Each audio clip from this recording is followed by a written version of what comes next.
पिछले क्लास में हम लोग अपने पॉलिटिकल साइंस के रिवीजन के तहत भारतीय संविधान, सिद्धांत और व्यवहार नामक चैप्टर पढ़ रहे थे। आज हम लोग उसका दूसरा चैप्टर भारतीय संविधान में अधिकार पढ़ेंगे। दूसरे चैप्टर का क्या नाम है? अधिकार।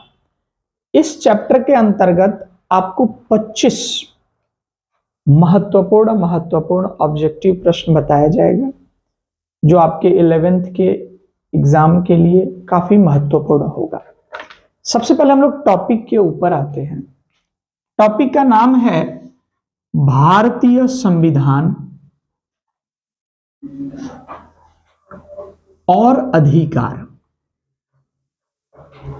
आपको याद होगा पिछले क्लास में हम लोग संविधान के बारे में पढ़ रहे थे कि किसी भी देश पर शासन सत्ता को सुचारू रूप से चलाने के लिए जो किताब होता है, उसी किताब को हम क्या कहते हैं? संविधान। संविधान नियम और कानूनों की एक किताब होती है, जिस किताब के आधार पर देश पर शासन और सत्ता चलाई जाती है। इस प्रकार भारत का भी अपना संविधान है, जिसको संविधान सभा ने 2 वर्ष 11 महीना और लगभग 18 दिन मेहनत करने के बाद बनाया। तो हमारा संविधान फाइनली 26 नवंबर 1949 को बनकर तैयार हो गया, जिसे 26 जनवरी 1950 को लागू किया। जब हमारे देश का संविधान लागू हुआ तो इसमें प्रत्येक नागरिकों को कुछ अधिकार दिए गए। अधिकार का अर्थ हक होता है, यानी कि हर एक नागरिक को कुछ ना कुछ हक दिया गया, और इन अधिकारों को हम मौलिक अधिकार कहते हैं। कौन सा अधिकार? मौलिक अधिकार। भारतीय संविधान में जब संविधान बना था, उस समय 7 प्रकार के मौलिक अधिकार दिए गए थे। कितने मौलिक अधिकार थे? 7। लेकिन आज के डेट में मौलिक अधिकार में एक अधिकार हटा दिया गया, और अभी मौलिक अधिकारों की संख्या कितनी बची है? 6 बची है। समझ में आ गया बढ़िया से? ये इसका थोड़ा सा इंट्रोडक्शन था। अब हम लोग प्रश्न के ऊपर आएंगे और एक एक प्रश्न करके डिस्कस करेंगे। मैं आपको प्रश्न बोलूंगा, आप उसका उत्तर दोहराएंगे। समझ में आ गया? हमारा पहला प्रश्न है, मैं प्रश्न दोहराऊंगा, आप उत्तर एक साथ बोलेंगे। वर्तमान में भारतीय नागरिकों को कितने मौलिक अधिकार प्राप्त हैं? कितने मौलिक अधिकार? 6। मूल संविधान में कितने मौलिक अधिकार थे? 7। जब भी मूल संविधान की बात हो, मतलब जब संविधान बना था, उस समय नागरिकों को कितने मौलिक अधिकार प्राप्त थे? तो कितने थे? 7। अब कितने हैं? 6। एक अधिकार हटा दिया गया, संपत्ति का अधिकार। कौन सा अधिकार? संपत्ति का अधिकार। दूसरा प्रश्न, मौलिक कर्तव्यों की संख्या कितनी है? 10। समझिएगा, जब आप अधिकार की बात करते हैं तो उसके साथ आपका कर्तव्य भी जुड़ जाता है।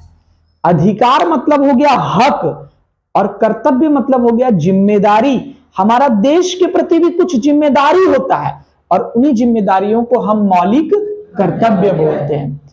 ये मूल संविधान में मौलिक कर्तव्य का उल्लेख नहीं था, बाद में मौलिक कर्तव्यों को जोड़ा गया।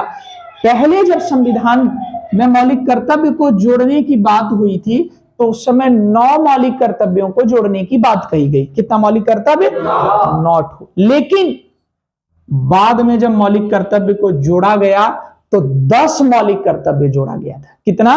10। और वर्तमान समय में मौलिक कर्तव्यों की संख्या 11 है। कितना है? 11। बहुत कंफ्यूजिंग क्वेश्चन। यदि वर्तमान समय में मौलिक कर्तव्य पूछ दे तो आपको आंसर कितना मारना है? 11। समझ में आया? चलिए अगला प्रश्न, 3 नंबर। मौलिक अधिकारों का संरक्षक कौन होता है? सर्वोच्च न्यायालय। यदि किसी के मौलिक अधिकार का हनन हो, यदि मौलिक अधिकारों को छीनने का प्रयास करे, तो उस मौलिक अधिकार को संरक्षित करने का काम, उसको बचाने का काम और आपको अधिकार दिलाने का काम कौन सा कोर्ट करती है? सर्वोच्च न्यायालय। इंग्लिश में उसको सुप्रीम कोर्ट कहते हैं। कौन सा कोर्ट? Supreme court. अगला प्रश्न, संपत्ति का अधिकार निम्न में से किस वर्ग में आता है? तो पहले जो संपत्ति का अधिकार था वो मौलिक अधिकार था, अब उसे कौन सा अधिकार बना दिया गया? विधिक, मतलब कानूनी अधिकार। समझ में आ गया? अगला प्रश्न क्या है? सर्वप्रथम किस देश के संविधान में मौलिक अधिकारों का समावेश किया गया था? दुनिया में वह कौन सा देश है जहां पहली बार मौलिक अधिकार जोड़ा गया? तो वो कौन सा देश था? सोवियत संघ। अगला प्रश्न, सोवियत संविधान में मौलिक अधिकार और कर्तव्यों का समावेश कब हुआ था? 1936।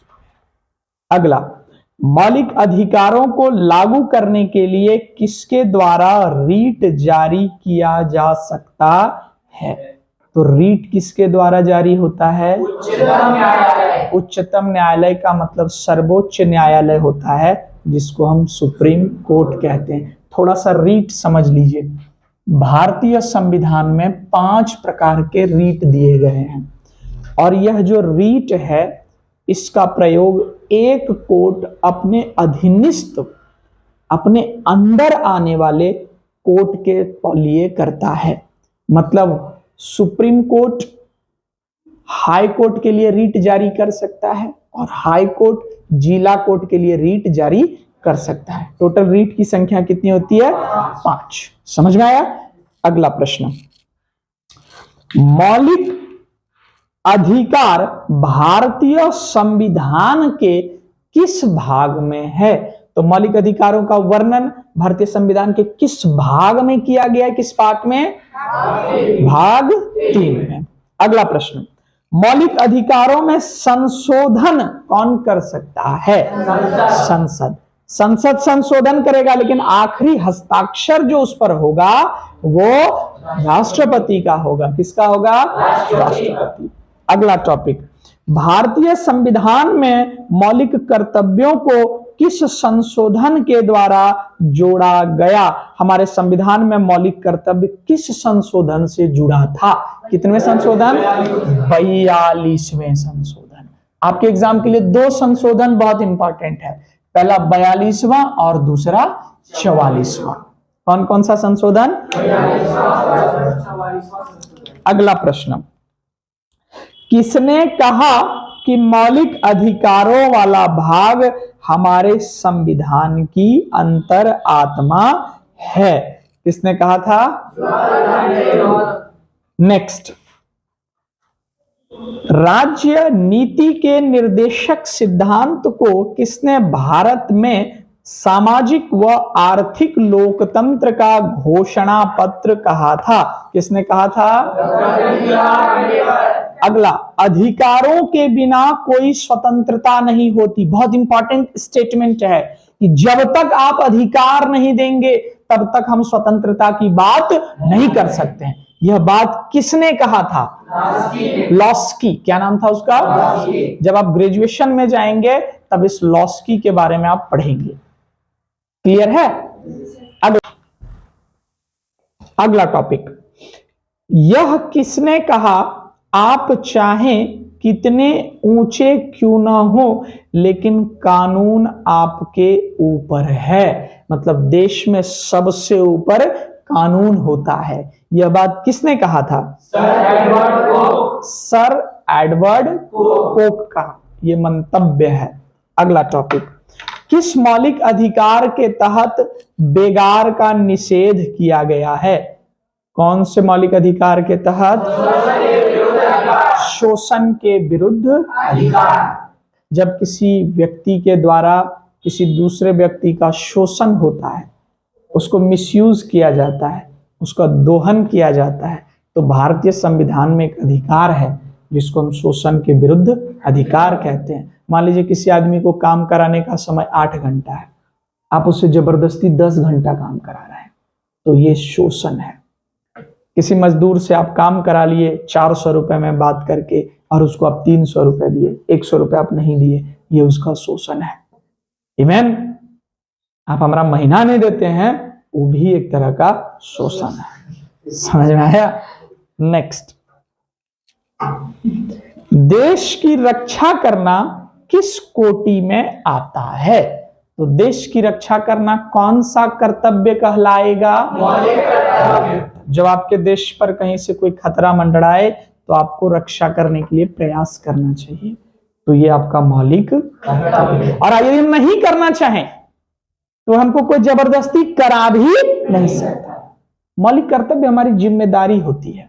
आपको इच्छा है तो आप पालन करिए, नहीं इच्छा है तो पालन नहीं करिए। समझ में आया? अगला टॉपिक, हमारे देश में दासता की मनाही किस मौलिक अधिकार में समाहित है? वह कौन सा मौलिक अधिकार है जिसमें आप किसी को गुलाम नहीं बना सकते हैं? तो वो समझ में आ गया। अगला टॉपिक, सर्वोच्च न्यायालय के किस महत्वपूर्ण निर्णय में कहा गया हमारे मौलिक अधिकारों में कभी कोई कटौती नहीं की जा सकती, मतलब मौलिक अधिकारों को कभी छीना नहीं जा सकता? तो कौन सा केस था वो? 1973। कब हुआ था वो?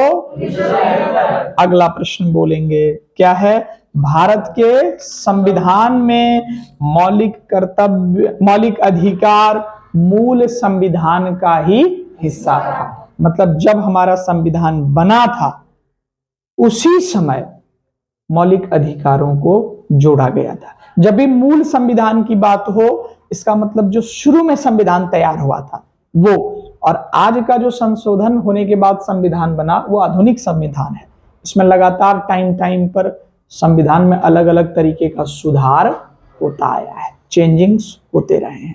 समझ में आया? और वो जो सुधार होता है उसको हम संविधान संशोधन कहते हैं। क्या बोलेंगे? नेक्स्ट पॉइंट, किस मौलिक अधिकार को भारतीय संविधान का हृदय एवं आत्मा कहा जाता है? किसको बोलते हैं? फिर से बोलेंगे। नेक्स्ट, स्वतंत्रता पूर्व काल में किस दस्तावेज में नागरिकों के मौलिक अधिकारों का स्पष्ट वर्णन मिलता है? आजादी से पहले हमारे देश में नेहरू रिपोर्ट प्रस्तुत किया गया था। उस समय में भी मौलिक अधिकारों के विषय में थोड़ी बहुत मांग रखी गई थी कि भारत का जो भी नागरिक है उसे जो भी अधिकार प्राप्त है वो स्पष्ट और लिखित होना चाहिए, ताकि आदमी को पता चले कि हाँ ये हमारा अधिकार है और इसको हम यूज कर सकते हैं, हमसे कोई छीन नहीं सकता। अगला पॉइंट,